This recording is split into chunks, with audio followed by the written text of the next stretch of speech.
We praise Thee, O Heavenly Father, for this wonderful opportunity on this online service on the final Sunday of October 2020.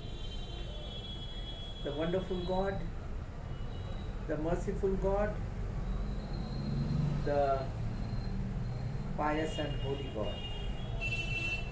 We are thankful for again and again for this continuous opportunity for the past 6 months, though we are not able to praise Thee, but through the encouragement from the Bible and the prayer groups, we are getting the support or give the praises to Thee, O Lord. Christ Gospel Church, Narayan Chal Parbani, and the wonderful congregation of this church, their participation, the youngsters, the old people, the singers, the Bible readers, and also through their various talents, they are participating and giving their support to this online service. We are getting lot of encouragement, and our very old versatile participant and who is so honest with this church, Brother Tulsidas Bhosle, has expressed his desire to participate with his songs in near future. He said, I am encouraged because of the youngsters who are participating through their wonderful talents, and I will be participating with my old songs but in a new fashion. We are really thankful to Thee, God, for this encouragement through our congregation to this oldest man in our congregation, O Lord. Give him strength, give him the perfect voice and also the confidence, and he has been so much encouragement because he recites, composes, and also writes the hymns for Thine glory, O Lord. Again, we are thankful to Thee in the wonderful manner You have been helping us, supporting us, and also giving encouragement to all cadres in our congregation. Praise Thee, O Lord, and give all the honor to Thee for this wonderful opportunity to spread Thine word. And because of the blessings, because of this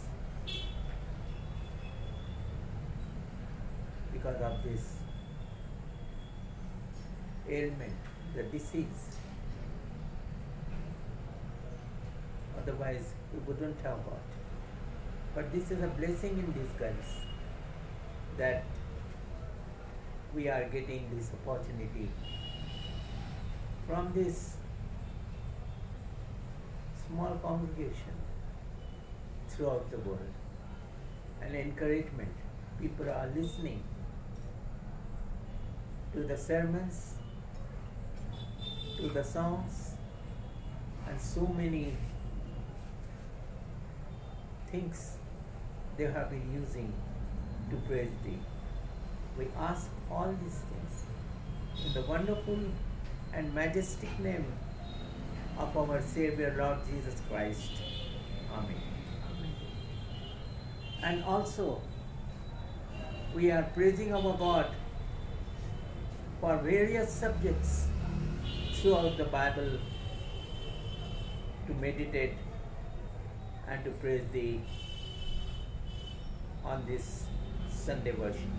और हम Bible में से काफ़ी उदाहरण को काफ़ी चीज़ें लेकर हम परमेश्वर का उपकार स्तुति करते हैं और इस बाइबल में से मेडिटेट करते हैं इस संडे को. We are really thankful for giving this, the priceless holy book, the Holy Bible. और हम परमेश्वर का तहे दिल से धन्यवाद करते हैं कि उन्होंने हमें ये बहुमूल्य किताब जो पवित्र बाइबल है ये हमें देने के लिए. There are so many subjects, so many verses, so many writers who have been inspired by Thee, O Lord. और इस किताब में काफ़ी सारे राइटर्स है, काफ़ी लेखक है, काफ़ी सारे अध्याय है, काफ़ी वचन है, बहुत सारी चीज़ें हैं जो आपसे इंस्पायर होकर आपका उद्देश्य रखकर लिखा गया है परमेश्वर. And we are really thankful of God for giving them inspiration, giving them encouragement to write this wonderful holy book, the Bible. और हम परमेश्वर हम आपका धन्यवाद करते हैं कि आपने उन लेखकों, आपने उन राइटर्स को एनकरेजमेंट किया, उनको उत्सुकता दी कि वो इस किताब को लिख सके. So many writers, so many prophets, so many saints, and so many apostles have written and decorated this wonderful book, the Bible. और इस किताब को काफ़ी सारे लेखक ने, काफ़ी शिष्यों ने, काफ़ी सारे परमेश्वर के दास ने इस किताब को लिखकर इसे एक पवित्र शास्त्र बनाया है. They have really made this Bible a beautiful one, the most wonderful one in the world. और उन्होंने सच में इस पवित्र बाइबल को एक बहुत सुंदर, एक बहुत अद्भुत किताब उन्होंने इस पूरी दुनिया में इस बाइबल को बनाई है. And today we have another beautiful subject to meditate upon. और आज हमारे पास दूसरा एक नया उद्देश्य है, नया सब्जेक्ट है कि हम बाइबल में से देखें. There are many long characters in the Bible, as well as there are very short characters who have inspired us for our spiritual improvement. और बाइबल में ऐसे काफ़ी सारे कैरेक्टर्स है, काफ़ी सारे कैरेक्टर है जो बहुत समय तक बहुत बड़े बड़े किस्सों के साथ पाए जाते हैं. काफ़ी ऐसे कैरेक्टर्स हैं जो बहुत छोटे किस्सों के साथ पाए जाते हैं. We have seen Dorcas in the New Testament. और हमने डॉर्कस को नए नियम में देखा. And her character is only of 5 to 6 verses. और उसका जो चित्र है, उसका जो कला है, वो सिर्फ 5 से 6 वचनों का ही है. Today we are going to see another such small character in the Genesis 5th chapter from verses 21 to 25. और आज हम और एक दूसरा चरित्र देखेंगे पुराने नियम से उत्पत्ति की किताब 5वां अध्याय 21 से लेकर 25 तक. This is a lineage of the son of Adam, and his name is Seth. और ये असल में लीनेज है आदम का बेटा जो सेत है उसका, and उसकी वंशावली है. Yeah, and here we see there are so many characters in this chapter. और हम इस 5वें अध्याय में काफी ऐसे चरित्र को देखते हैं. Someone has said that this chapter, the 5th chapter, is a monotonous one, a very dry one, very dreary one. और काफी लोगों ने कहा है कि जो 5वां अध्याय है ये बहुत सूखा चैप्टर है, बहुत ड्राई है, वो तो ज्यादा उत्सुकता नहीं आती है इसे पढ़ने में. The writer says that the characters in this chapter, the characters in this chapter are like they are born, they have produced children and died. और इस अध्याय का लेखक है वो ये बताना चाहता है कि वो पैदा हुए, उन्होंने उनके वंश को बनाया, उनके बच्चों को बनाया और वो मर गए. But there is one character who is outstanding in this 5th chapter. और इसमें एक ऐसा चरित्र है इस 5वें अध्याय में जो बहुत अद्भुत है. And he is something different from other characters. और ये जो चरित्र है ये बाकी सब चरित्रों में से एकदम अलग है. And his name is Enoch. और उसका नाम हानोक है. And it is different because his character is some very variant, somewhat different from other characters in this chapter. और हानोक क्या है बोले तो इस अध्याय में जो है, जो बाकी चरित्र दिए गए हैं, जो बाकी नाम हैं पुरुषों के, उनमें से ये बहुत हटके बहुत अलग मनुष्य था. And we see that all these characters were away from God.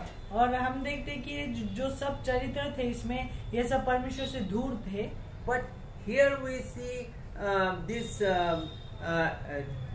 character of Enoch was something very different, nearer to God, and and he walked with God.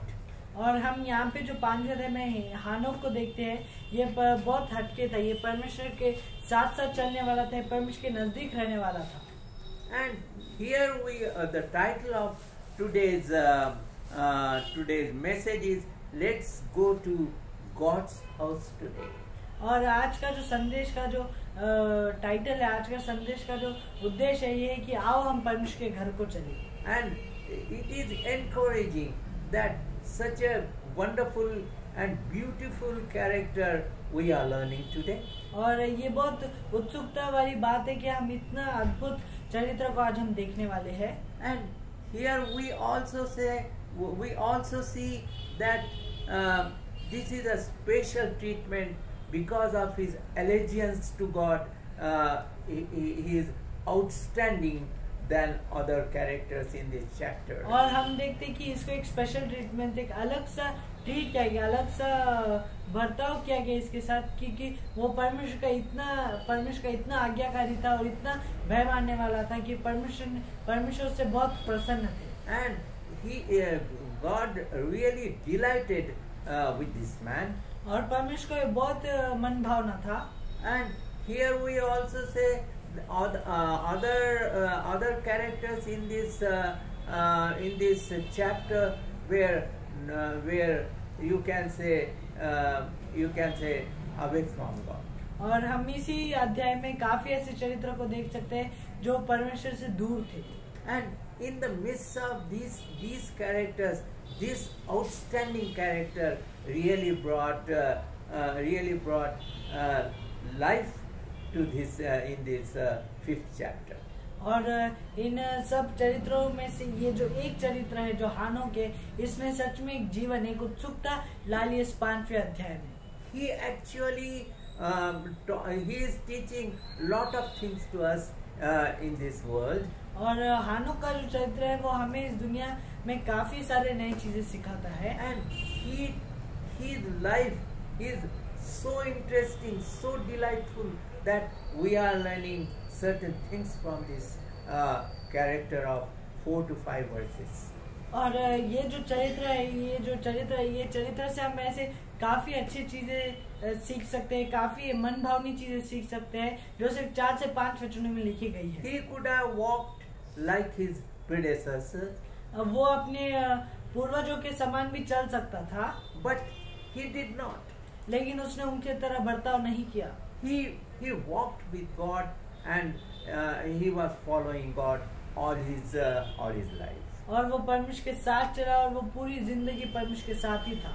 And we are learning three thoughts today from this wonderful character. और आज हम इस चरित्र से 3 ऐसे मुद्दे देखने वाले, 3 ऐसे सुविचार देखने वाले हैं।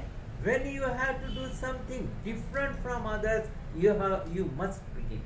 और पहला सुविचार है, अगर तुम्हें लोगों से कुछ अलग करना है, कुछ तो हटके करना है, तो तुम्हें पहले शुरुआत करनी पड़ेगी।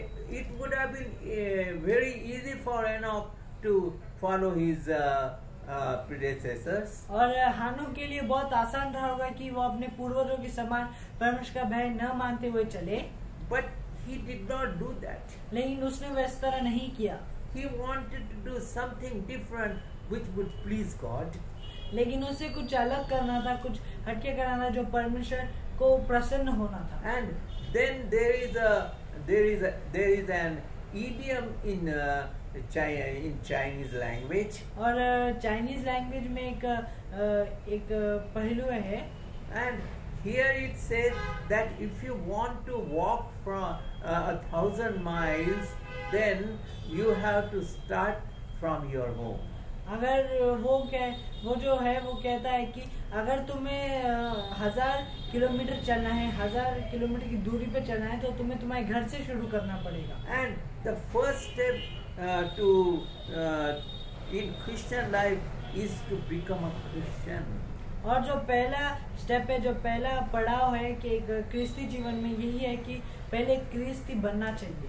You have to be Christian, a believing Christian, a practicing Christian to become a Christian. अगर आपको क्रिस्ती बनना है तो आपको एक विश्वास वाला, एक विश्वासी क्रिस्ती और एक परमेश्वर के भय में चलने वाला क्रिस्ती बनना चाहिए। And one God's servant had said that you have to surrender your life, you have to surrender myself, you have to surrender yourself to God.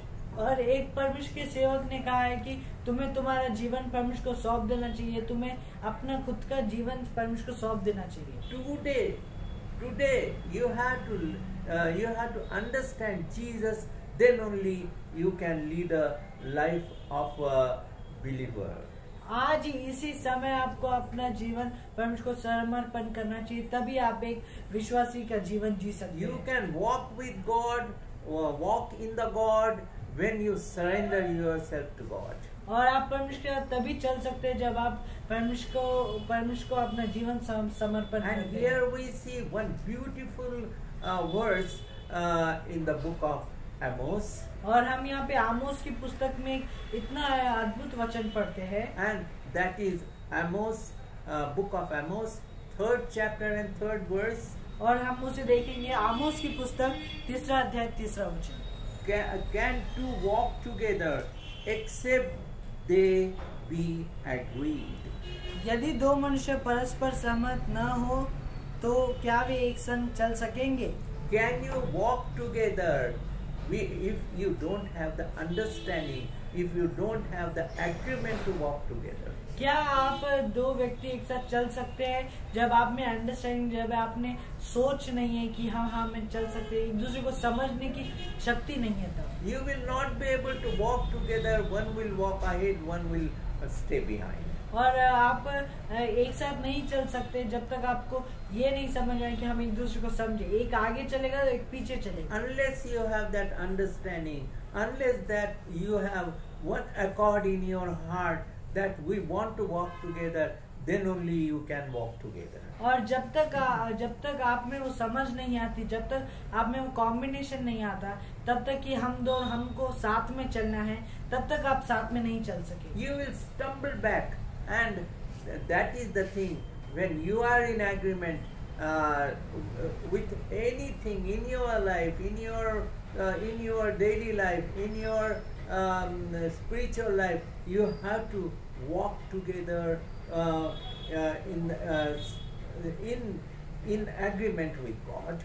और आप जब साथ में चलते हैं तब आपको एक एग्रीमेंट, एक आप वाचा से बांधे रहते कि हम साथ में चलने वाले हैं, या आप दोनों सोच लेते कि हम साथ में चलेंगे। उसी तरह आपको परमेश्वर के साथ में चलना है। And when they were in wilderness, then they agreed that they have to walk together. और जब वो जंगल में थे तब उन्होंने ये वाचा बांध ली थी कि वो दोनों साथ में चलेंगे। And they agreed that they have to walk together and they have to agree in advance to have a fellowship with God. और वो दोनों एक दूसरे वाचा बांध लिए थे कि वो साथ में चलेंगे, और उन्होंने एडवांस में ही बहुत पहले ही सोच के रखा था कि वो परमेश्वर के साथ एक फेलोशिप, एक सहभागी होंगे। Likewise, you and I have to do that in advance when you decide that you want to walk together with God. और उसी तरह आपको और मुझे हमें एक पहले से ही एक सोच के रख लेना चाहिए कि आपको और मुझे पहले से एक सहभागी होना परमेश्वर के साथ, ये सोच के रख लेना चाहिए। And the first thing we have learned that you must begin. और जो पहली चीज हमने सीखी है कि आपको शुरुआत करनी चाहिए। God has come to you at your door that I have come and have fellowship with me. और परमेश्वर यीशु मसीह खुद आपके दरवाजे पे आके खटखटाते और कहते हैं कि मुझे आपके साथ सहभागी होना है। But you must begin that I have to walk together with Lord Jesus. हाँ, लेकिन आप भी ये वाचा, आप भी ये ठान के रखना चाहिए कि हाँ, मुझे भी यीशु मसीह के साथ में चलना है। That's what Enoch did in his life. और वही हानोक ने अपने जीवन में किया। He began with his life. और हानोक अपने जीवन से शुरुआत की। He decided that I want to walk together with God. और उसने सोच लिया था कि मुझे परमेश्वर के साथ में चलना ही। Whatever the difficulties, whatever the stumbling blocks are, I have to cross them. कितनी भी मुसीबतें आ दो, कितनी भी परेशानियां आ दो, मुझे उन्हें पार कर परमेश्वर के साथ चलना ही है। Second point we are learning today, second beautiful thought we are going to ponder upon is that we have to walk with God in the same direction. और जो दूसरी चीज हम इस संदेश से सीख रहे हैं कि हमें परमेश्वर के साथ एक ही डायरेक्शन में, एक ही दिशा में चलना है। And if we do that, then only we can call ourselves as believers of Lord Jesus Christ and God. अगर हम वो चीज करते तभी हम खुद को एक विश्वासी कहलाते हैं। And there was a team called Rose Bowl in the United States of America. और अमेरिका देश में एक टीम हुआ करती थी, एक ग्रुप हुआ करता था रोज बाउल नाम का। And that group was of the game baseball. और वो जो रोज बॉल नाम था वो असल में बेसबॉल जो खेल है उसका एक टीम हुआ करती है। And there are 4 posts in this game of baseball. और इस बेसबॉल खेल में 4 पोस्ट हुआ करते थे।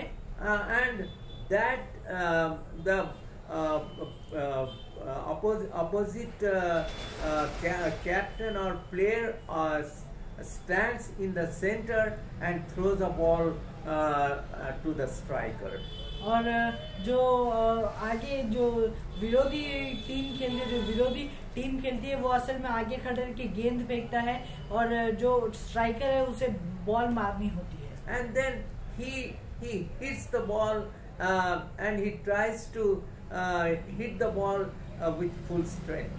और जो स्ट्राइकर होता है वो खड़े रह के अपनी बैट लेकर वो अपनी पूरी ताकत से बॉल को मारना चाहता है। And if he hits the ball and completes the 4 posts and touches the last post, then it becomes a 1 point. अगर वो स्ट्राइकर उस बॉल को मारकर वो चारों पोस्ट अगर कंप्लीट करता है तो वो 1 पॉइंट का गेम होता है। And what happened, the Rose Bowl team was in a winning position. और आपको क्या हुआ मालूम है? रोज बॉल असल में जीतने की स्थिति में थी। And one player actually chose the wrong direction. और सिर्फ एक खिलाड़ी ने गलत दिशा पकड़ ली। Instead of picking up the easy direction, he went in the wrong direction. और बिना आसान मार्ग छोड़कर वो मुश्किल मार्ग में चला गया। He actually took the run in a wrong direction. और असल में उसने जो दौड़ थी वो गलत दिशा में ले ली थी। People were cheering him that he should run, and instead of taking it to himself, he thought that people are the crowd is cheering him to run the post. और वो खुद को सोचने से अच्छा लोग उसे चीयर अप कर रहे थे, लोग उसे उत्सुकता दे रहे थे कि भागो भागो भागो, लेकिन वो तरीके में नहीं सोचते।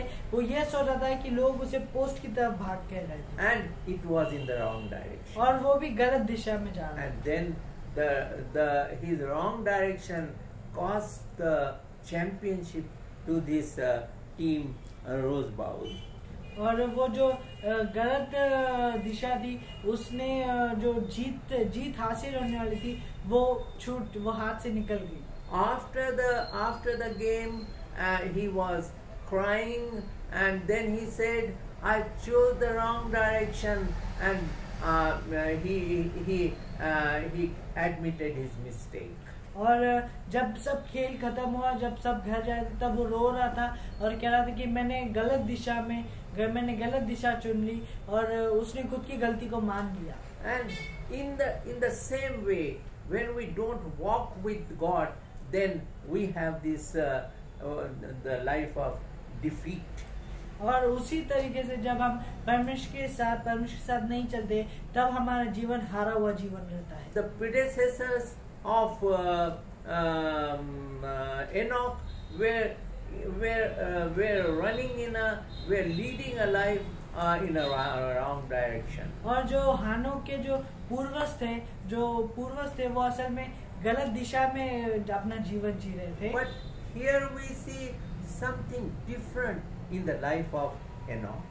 और लेकिन हम हानोक के जीवन में कुछ अलग देखते हैं। His faith enabled him to lead a life with God. और जो हम देखते हैं कि हानोक का जो विश्वास था उसने उसे परमेश्वर के साथ सही दिशा में जाने का बल दिया। His direction, the spiritual direction, the direction of life was in a right direction. और जो उसका आत्मिक दिशा थी, जो उसका सही दिशा था, वो असल में परमेश्वर के हिसाब से सही और सरल दिशा थी। He also had faith in God, and he moved in that direction throughout his life. और उसे परमेश्वर में भरोसा भी था और वो पूरे तरीके से परमेश्वर के साथ सही दिशा में चल रहा था। And here we see people were away from God. They weren't walking in the direction of God. और हम यहाँ देखते हैं कि लोग परमेश्वर से दूर थे, वो परमेश्वर के मार्ग में नहीं चल रहे थे। He must have faced lot of scorn, lot of ridicule, jokes, and lot of violence from the people. और हम यहाँ देख सकते हैं कि हानोक को बहुत लोगों की तरफ से प्रोटेस्ट हुआ, बहुत लोग उसका विरोध किए, बहुत चिल्लाहट, बहुत तरीके की धिंगा मस्ती हुई होगी। He must have seen the people mocking at him. और उसने उन लोगों को उसको चिढ़ाते हुए, उसको ठट्टा करते हुए भी देखा होगा। But he kept his kept his he kept his faith in God. हाँ, लेकिन उसने अपना विश्वास परमेश्वर में रखा. He did not move from the faith in God. हाँ, उसने अपना विश्वास परमेश्वर की ओर से नहीं हटाया. Actually, he walked with God. असल में वो परमेश्वर के साथ चला. And here we say he walked after the birth of before and after the birth of his first son. और हम देखते हैं कि वो परमेश्वर के साथ उसके चौथी पीढ़ी तक वो परमेश्वर के साथ चला. First son of Enoch. जो पहला बेटा था हनोक का. He walked before his birth and after his birth also. जो हानोक का पहला बेटा था, हानोक परमेश्वर के उस बेटे के उत्पन्न के पहले भी परमेश्वर साथ चला और उसके उत्पत्ति के बाद भी परमेश्वर साथ चला. Here we have seen in 22nd, 23rd verse of 5th chapter that he was in intimate companionship with God. और हम यहाँ पे उत्पत्ति के 5वां अध्याय 22, 23, 24 में देखते हैं कि वो परमेश्वर के साथ चलता फिरता करता था. Companionship with, like a friend, he was intimate friend, very dear friend. He was walking with God. और वो एक परमेश्वर के साथ सहभागी हो जाता था. परमेश्वर के साथ सहभागी, एक बेस्ट फ्रेंड, एक करीबी दोस्त के नाते, एक करीबी दोस्त के हिसाब से वो चलता था. And God knew that he is really my disciple. और परमेश्वर को मालूम था कि वो सच में मेरा शिष्य है. God knew and loved him so much. परमेश्वर को मालूम था और वो परमेश्वर से बहुत प्रेम करते थे. And then third and last point we are coming to. और जो तीसरा और आखिरी उद्देश्य पे हम आ रहे हैं. And that point is climax to his beautiful earthly journey. और जो क्लाइमैक्स होता है, जो एक टर्निंग पॉइंट आता है, वो हानोक के इस दुनियादारी के जीवन का. And it was a beautiful climax to his allegiance to God. और जो टर्निंग पॉइंट था, जो मोड़ था पलटने का, वो परमेश्वर के साथ बहुत अच्छा हुआ. And Fanny Crosby, who was a blind hymn writer, और एक फैनी